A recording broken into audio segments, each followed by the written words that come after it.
अब हम देखेंगे next topic thyristor turn on methods. ठीक है, जब आपका एनोड पॉजिटिव रहता है विथ रिस्पेक्ट टू कैथोड तब हम बोलते हैं हमारा थायरिस्टर क्या है, फॉरवर्ड बायस है। जब आपका एनोड पॉजिटिव रहेगा विथ रिस्पेक्ट टू कैथोड तभी हम थायरिस्टर को ऑन कर सकते हैं। तो थायरिस्टर को ऑन करने के 5 मेथड्स हैं। फर्स्ट है आपका forward voltage triggering, gate triggering, DV by D T triggering, temperature triggering और लाइट ट्रिगरिंग। ट्रिगरिंग मीन्स यहाँ पे ऑन करना है। ठीक है, तो आपको पता है जब आप थायरिस्टर रिवर्स बायस में तो वर्क नहीं करता है, तो जब भी थायरिस्टर आपका फॉरवर्ड बायस में होगा तो हम इस 5 मेथड में से किसी भी एक मेथड का यूज़ करके हम उसे ऑन कर सकते हैं। तो वन बाय वन हम अब स्टडी करते हैं। फर्स्ट हम देखते हैं फॉरवर्ड वोल्टेज ट्रिगरिंग। जब हमने VI कैरेक्टरिस्टिक्स पढ़ा था SCR का, तब हमने क्या किया था, ये सर्किट डायग्राम हमने पढ़ा था। इस सर्किट डायग्राम में हमने क्या किया था, ये जो सप्लाई वोल्टेज है जो एनोड टू कैथोड अप्लाई हो रहा है उस सप्लाई वोल्टेज को हमने क्या किया था, इंक्रीज किया था। ठीक है, और जो जंक्शन J2 था, ठीक है, ये आपका जो जंक्शन था J2 जो रिवर्स बायस के केस में था, उस जंक्शन का हमने क्या किया था, ब्रेक डाउन किया था। कैसे ब्रेक डाउन किया था, एनोड टू कैथोड जो सप्लाई वोल्टेज है उसको धीरे धीरे इंक्रीज करेंगे और एक पॉइंट आएगा, एक वोल्टेज आएगा जिस वोल्टेज को हमने क्या बोला था, VBO forward break over voltage.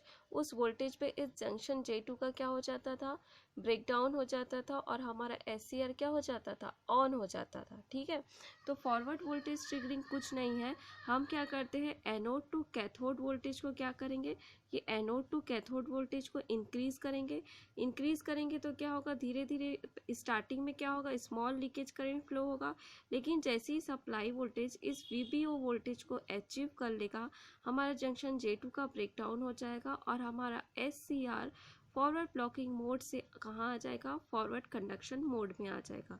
ठीक है, तो फॉरवर्ड वोल्टेज ट्रिगरिंग मेथड में क्या कर रहे हैं, हम वोल्टेज को धीरे धीरे इंक्रीज कर रहे हैं, सप्लाई वोल्टेज को। ठीक है, अब हम देखते हैं सेकेंड मेथड, देखते हैं हम गेट ट्रिगरिंग। ठीक है, गेट ट्रिगरिंग, अब आपको मैंने ये डायग्राम बताया था। ठीक है, जब हमने VI कैरेक्टरिस्टिक्स ये ड्रॉ किया था उस टाइम ये स्विच पूरा ओपन था, इस स्विच को मैंने क्लोज नहीं किया था। ठीक है, अब ये जो गेट टर्मिनल है SCR का वो यहाँ किससे कनेक्टेड है, एक बैटरी से कनेक्टेड है। ठीक है, अगर आपको गेट ट्रिगरिंग करना है SCR का तो क्या करोगे, गेट टर्मिनल को अलग से सप्लाई देते हैं हम। ठीक है, तो यहाँ से हम गेट टर्मिनल को सप्लाई देने के लिए यहाँ पे क्या लगाए हैं, एक बैटरी लगाए हैं और एक रेजिस्टेंस लगाए हैं ताकि हम सप्लाई को वेरी कर सकें। ठीक है, तो गेट ट्रिगरिंग में हम क्या करेंगे, अलग से सप्लाई देंगे गेट टर्मिनल को। ठीक है, यहाँ से हम सप्लाई दे रहे हैं मतलब क्या करें, चार्जेस इंजेक्ट करा रहे हैं। ठीक है, चार्जेस इंजेक्ट करा रहे हैं हम। ठीक, तो ये देखो अब क्या होगा, ये जो जंक्शन J2 था वो रिवर्स बायस था। ठीक है, रिवर्स बायस था मतलब यहाँ पे N है और यहाँ पे P है, मतलब इन दोनों जंक्शन के बीच में डिप्लीशन लेयर फॉर्म होगा, यहाँ पे प्लस रहेगा और यहाँ पे क्या रहेगा, माइनस। ठीक है, अब यहाँ से क्या कर रहे हो, गेट टर्मिनल को बैटरी से कनेक्ट करके सप्लाई दे रहे हो, मतलब करेंट पास करा रहे हो, मतलब चार्जेस इंजेक्ट करा रहे हो। ठीक है, तो क्या होगा, हम चार्जेस इंजेक्ट करा रहे हैं मतलब फिर से क्या होगा, यहाँ पे इलेक्ट्रॉन्स और होल्स का पेयर बनेगा जिससे डिप्लीशन लेयर क्या होगा, कम होगा और एक पॉइंट आएगा जहाँ पे डिप्लीशन लेयर क्या हो जाएगा, पूरा वैनिश हो जाएगा, फिनिश हो जाएगा। तो हमारा J2 जंक्शन का क्या हो जाएगा, ब्रेक डाउन हो जाएगा और हमारा SCR क्या हो जाएगा, ऑन हो जाएगा। ठीक है, तो ये आपका गेट ट्रिगरिंग है।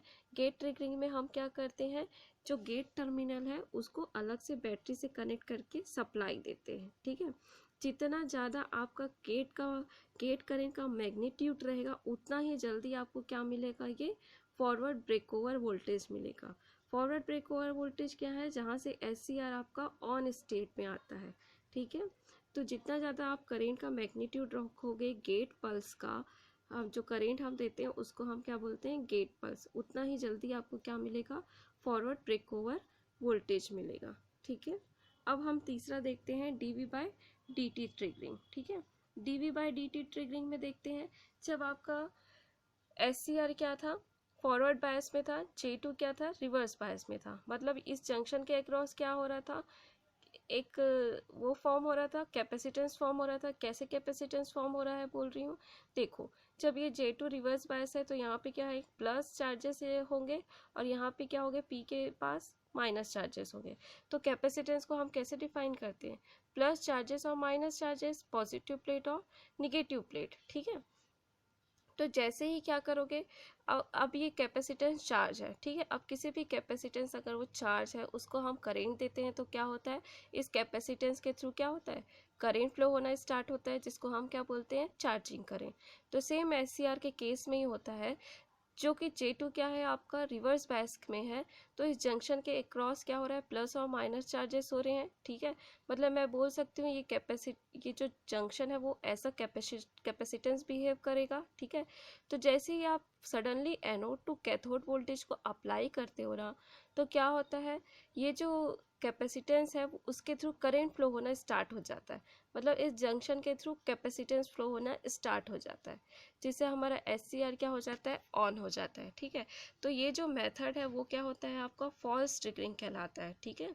तो dV/dt ट्रिगरिंग को हम कभी भी SCR को ऑन करने के लिए यूज़ नहीं करते हैं। अगर आप सडनली अप्लाई करोगे और सडनली आपका करेंट फ्लो होना स्टार्ट हो जाएगा, तो इससे हमारा SCR क्या हो सकता है, डैमेज हो सकता है, ठीक है।